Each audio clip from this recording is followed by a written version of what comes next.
नमस्कार नमस्कार नमस्कार दोस्तों, मैं Nikhilesh Jain Hindi chess patient channel पर आप सभी का हार्दिक स्वागत करता हूं। दोस्तों, भोपाल में तो ठंड जो है वो ज़ोरदार उसका आगाज़ हो चुका है और मेरी हालत को देख करके आप इसका अंदाज़ा लगा ही सकते हैं। खैर, आज हम एक बार फिर से विश्वनाथन आनंद जी और मैग्नस कार्लसन के बीच जो सीरीज़ हम कर रहे हैं उसका लगातार जो है 7वां वीडियो लेकर के आए हैं। आज के वीडियो में क्या देखने वाले हैं, इससे पहले मैंने आपको जो मुकाबला दिखाया वो था ग्रैंड स्लैम फाइनल का 2010 में, जो कि खेला गया था अगस्त माह में।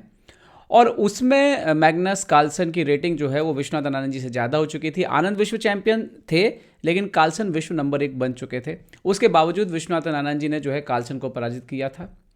लेकिन 2800 अधिक रेटिंग के कार्लसन उस समय इनके रेटिंग में जो है लगातार अप डाउन चल रहा था कि नंबर 1 तो बने हुए थे लेकिन कभी कभी पीछे चले जा रहे थे। उसके ठीक 4 महीने बाद मुकाबला होता है। अब लंदन चेस क्लासिक में होता है मुकाबला, और इस मुकाबले में अगर आप देखें रेटिंग देखेंगे तो आनंद जी 2804 पर और कार्लसन 2802 पे। तो एक बार फिर से विश्व चैंपियन जो थे विश्वनाथन आनंद वो कार्लसन से आगे निकल चुके थे, लेकिन दोनों की रेटिंग 2800 के ऊपर। और एक बार फिर विश्वनाथन आनंद जी कार्लसन के ऊपर एक और जीत दर्ज करते हैं। अगर आप ऐतिहासिक दृष्टिकोण से इसको देखेंगे तो आपको आगे जाने के दौरान पता लगेगा कि ये वो शायद इस मुकाबले के बाद से कार्लसन का जो उठना है वो जो है 1-2 साल और के बाद आप कहें कि 2011-12 के आसपास, 11 के अंत में कार्लसन का उठना जो है वो विश्वनाथन आनंद जी के खिलाफ जो है शुरू हो गया। मतलब उनके खिलाफ उनका प्रदर्शन निखरने लग गया बहुत ज़्यादा। लेकिन अब तक खासतौर पर इस मुकाबले तक विश्वनाथन आनंद जी जो है वो लगातार कार्लसन को इस बात का एहसास करा रहे थे कि आप बहुत युवा हैं, आप विश्व नंबर 1 बन सकते हैं, लेकिन अभी भी मेरे में काफ़ी दम है। तो आइए देखते हैं इस मुकाबले को क्या कुछ हुआ। इस मुकाबले में विश्वनाथन आनंद जी इस मुकाबले में सफ़ेद मोहरों से खेल रहे थे। मुकाबला शुरू हुआ E4, E5, night F3, night C6, bishop B5, A6, bishop A4। तो राइलोपेज ओपनिंग में जो है वो नॉर्मल मुकाबला चल रहा है। नाइट F6, कासल, सो बिशप E7 यहाँ पर। सो ब्रेयर वेरिएशन हम सभी जानते हैं इसको। रुक E1 खेला यहाँ पर विश्वनाथन आनंद जी ने। नाउ B5, तो बिशप B3 और D6, ओके। C3, अब इसमें वाइट का तो जो आइडिया होता है वो डेफिनेटली D4 होता है, ठीक है। यहाँ पर अगर आप नॉर्मल जो वेरिएशंस देखेंगे तो आपको पता लगेगा कि बिशप B7 जो है सॉरी इसके बाद ठीक बाद की चाल में कासल के बाद जैसे वाइट कासल करता है, ब्लैक कैसल करता है और वाइट खेलता है H3। और इसके बाद जो नॉर्मल डेवलपिंग मूव है यहाँ पर वाइट की, ब्लैक की, तो एक तो देखिए कि आपका G4 स्क्वायर ऑलरेडी बंद हो चुका है। E6 का जो स्क्वायर है ये एक ऑप्शन होता है, लेकिन इस लाइन में इसको जो है बहुत ही कम इस्तेमाल किया गया है। तो अधिकतर जो इसमें यहाँ पर लाइन इस्तेमाल की गई कि बिशप को B7 से निकालते हैं या बिशप B7 बाद में निकालेंगे, उससे पहले एक बार नाइट A5 खेल के इस बिशप को आप पीछे की तरफ धकेलते हैं और फिर ज़रूरत पड़ती तो आप C5 भी यहाँ पर ले करके आ सकते हैं। यहाँ पर मैग्नस कार्लसन ने जो रास्ता अपनाया वो है नाइट B8 का। जी हाँ, अपने डेवलप पीस को आप वापस लेकर के जाते हैं और आप उसकी जगह बदलना चाहते हैं, और अब मैग्नस कार्लसन इसको यहाँ से खिलाना चाहते हैं, ठीक है। तो कोई भी जब आप एक्शन हो गए तो उसकी प्रतिक्रिया भी होगी ही डेफिनेटली। तो अगर आप एक डेवलप पीस को पीछे ले जाते हैं तो ये गलत चाल नहीं है, क्योंकि आज भी टॉप लेवल पर इसका इस्तेमाल किया जाता है। तो D4 का स्क्वायर बेसिकली इस नाइट ने छोड़ दिया यहाँ से जब वो था। सो वाइट को कोई प्रॉब्लम नहीं है भाई, अपने मोहरे को ठीक करना चाहते हैं, तो ऐसे में यहाँ पर ऐसा कुछ हो नहीं रहा है जिसमें वाइट को इमीडिएटली कोई बहुत बड़ा फ़ायदा हो जाए। लेकिन इतना ज़रूर है कि वाइट को अपना काम करने की छूट मिल जाती है। मतलब ठीक है, आप अपने पीसेस ठीक कर रहे हैं, और तो जब तक मैं जो सेंटर ले सकता हूँ या वाइट यही सोचेगा कि मैं जो पीस डेवलप कर सकता हूँ मैं उसको करता हूँ। तो विश्वनाथन आनंद जी यहाँ पर D4 जो उनका प्लान है पहले से वो खेलते हैं, ओके। नाइट BD7, नाउ यहाँ पर night BD2, bishop B7, now bishop C2। तो E4 पे चूँकि प्रेशर था, आप देख सकते हो नाइट का और बिशप का, तो बिशप C2 सपोर्ट लगाया। रुक E8 खेला यहाँ पर मैग्नस कार्लसन ने। तो अब आनंद जी क्या खेलते हैं, अब आनंद जी के पास जो आगे की जो मूव्स हैं वो काफ़ी इंपॉर्टेंट हैं।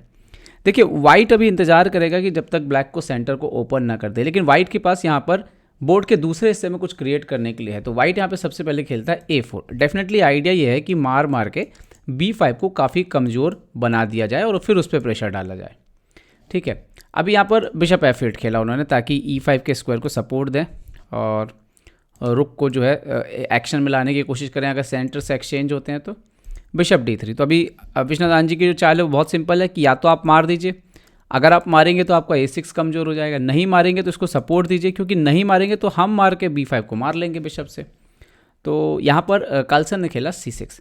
अगर आप इस पोजीशन को कंपेयर करोगे तो आपको डेफिनेटली दिखेगा कि भले ही यहाँ पर ब्लैक के पास ऐसा कोई बहुत मेजर इश्यूज नहीं हो, बहुत ज़्यादा प्रॉब्लम नहीं हो, लेकिन अगर आप देखेंगे तो वाइट, अगर आप मोहरों को कंपेयर करें और वाइट का बोर्ड पे स्पेस देखें तो आपको वाइट ही थोड़ा सा स्लाइट ऑलरेडी बेटर नज़र आएगा। और यहाँ पर देखिए आगे क्या होता है। अब आनंद जी अगली जो चाल खेलते हैं B4, ये बहुत ही इंटरेस्टिंग मूव है। एक्चुअली में देखने में ऐसा लगता है कि आपने इस पॉन को थोड़ा बैकवर्ड बना दिया, पीछे छोड़ दिया, लेकिन जो आनंद जी का आने वाले समय में प्लान है, उनका प्लान ये है कि यहाँ पर एक्सचेंज करने का तो C4 से पोजीशन को ओपन करने की कोशिश करेंगे और अल्टीमेटली वो टारगेट जो है वो A6 का कमज़ोर प्यादा वहाँ पे बन सकता है। ओके, यहाँ पर रुक C8 खेला मैग्नस कार्लसन ने, तो आनंद जी ने यहाँ पर एक्सचेंज किया AB5 CB5, now bishop B2। अब बिशप B2 आने से यहाँ पर क्या है कि आनंद जी का आइडिया बिल्कुल क्लियर है। अब उनका आइडिया है पहले D5 करेंगे, इस बिशप को बंद करेंगे और उसके बाद C4 से पोजीशन को ओपन करेंगे। एक्सचेंजेस होंगे, या तो बिशप जाएगा तो A6 पे टारगेट आएगा, नाइट जाएगा तो D6 के स्क्वायर पर जो है टारगेट जो है वो बनेगा। तो यहाँ पर मैग्नस कार्लसन ने इस चीज़ को एहसास कर लिया, उन्होंने खुद से D5 खेल दिया।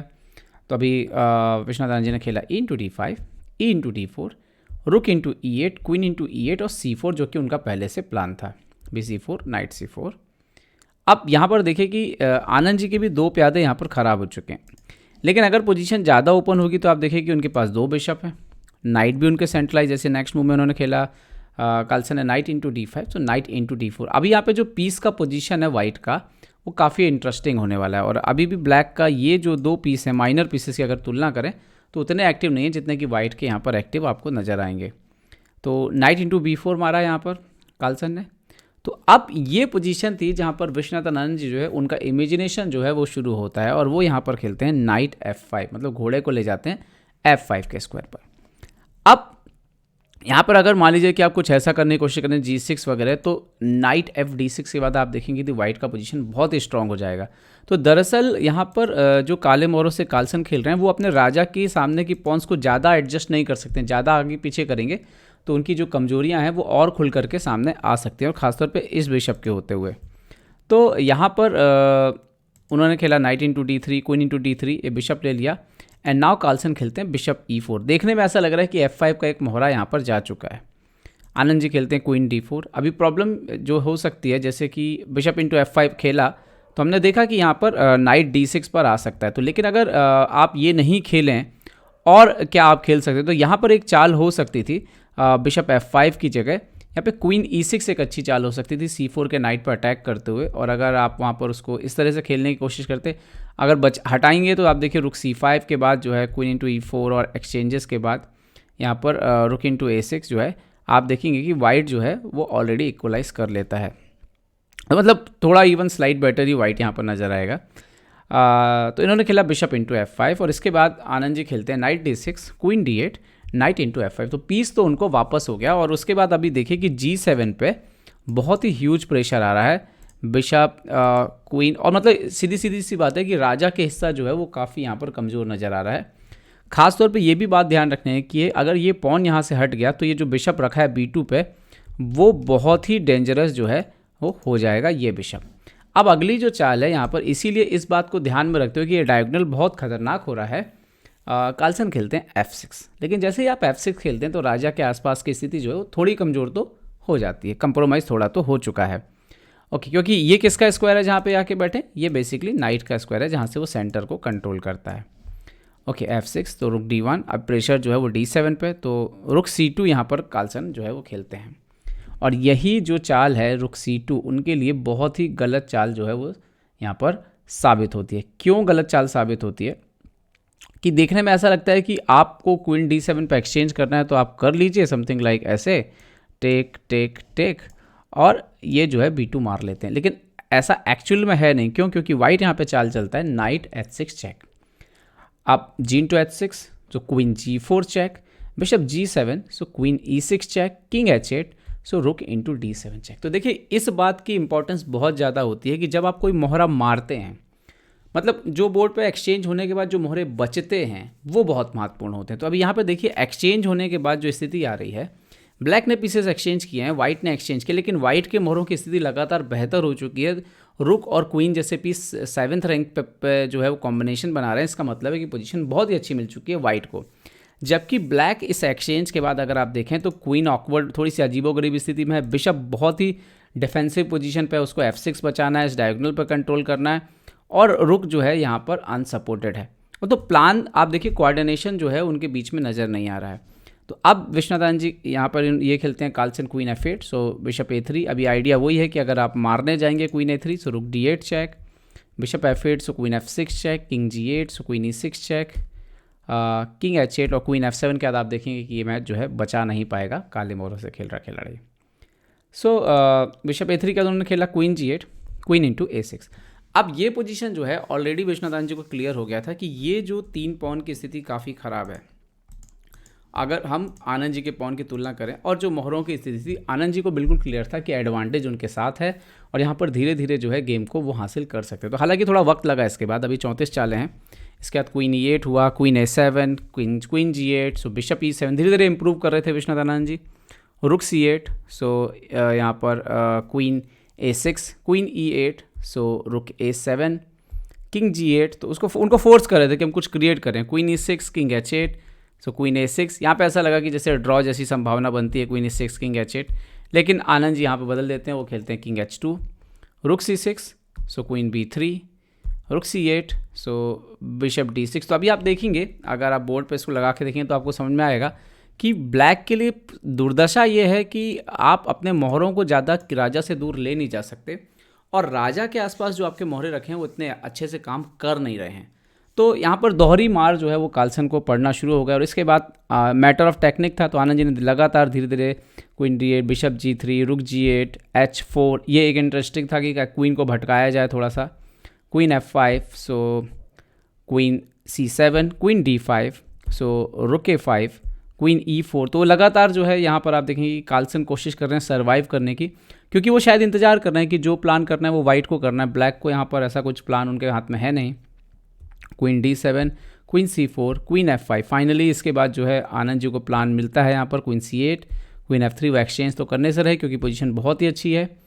क्वीन d7, सो बिशप f4, बिशप को इम्प्रूव करना शुरू किया, क्वीन f7, सो g3, और राजा को भी सुरक्षित किया यहाँ पर, रुक e8, सो बिशप e3। तो इस तरह के गेम से आप क्या सीख सकते हैं आनंद जी के गेम से, कि आप देखिए कि उनको कोई जल्दबाजी नहीं है, यहाँ पर उनका पोजीशन अच्छा है, सॉलिड है, तो बस देख रहे हैं कि कौन सा मोहरा वो अच्छे से अच्छी स्थिति में रख सकते हैं। तो हर मोहरे का जैसे ही आप मैक्सिमम यूज़ करोगे, जो पोजीशन आपकी अच्छी होती है वो ऑटोमेटिकली आप उनको जीतने की तरफ आगे बढ़ते हैं। तो आपको जल्दबाजी नहीं दिखानी है कि जीता हुआ मैच कैसे जीतना है आपको।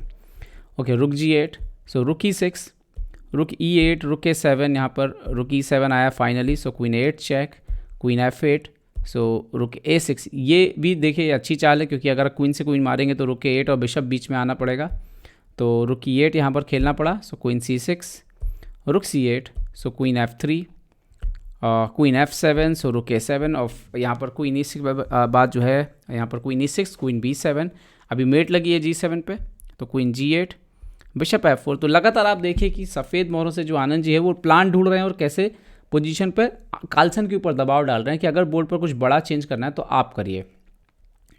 ओके, रुक d8 और एक्सचेंज को अवॉइड कर रहे हैं। सो यहाँ पर क्वीन a6, सो उन्होंने खेला रुक e8, सो नाउ रुक c7 और रुक e8, सो क्वीन c6।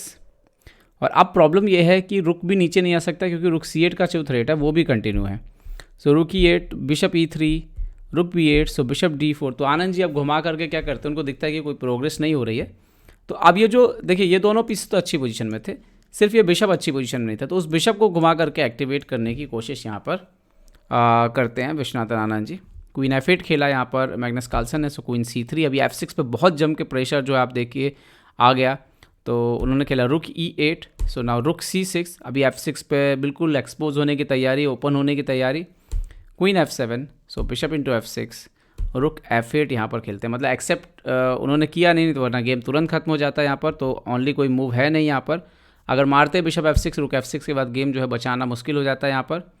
सो रुक f8, सो bishop into g7, queen into g7। तो फाइनली क्वीन e3 अभी भी एक्सचेंज करने से अवॉइड किया क्योंकि बेहतर स्थिति किसकी है, सफ़ेद की है। Queen b2, so now king g2, queen b7 यहाँ पर, इंटरेस्टिंग मूव था, लेकिन क्वीन H6 के बाद जो है पोजीशन यहाँ पर क्वीन F7 और रुक C2 के बाद यहाँ पर फाइनली जो है मैग्नस कार्लसन ने रिजाइन कर दिया, क्योंकि क्लियरली 2 पॉन अप हैं, एक साइड के पॉन हैं और इनको रोकना जो है वो बहुत ही यहाँ पर मुश्किल हो जाता।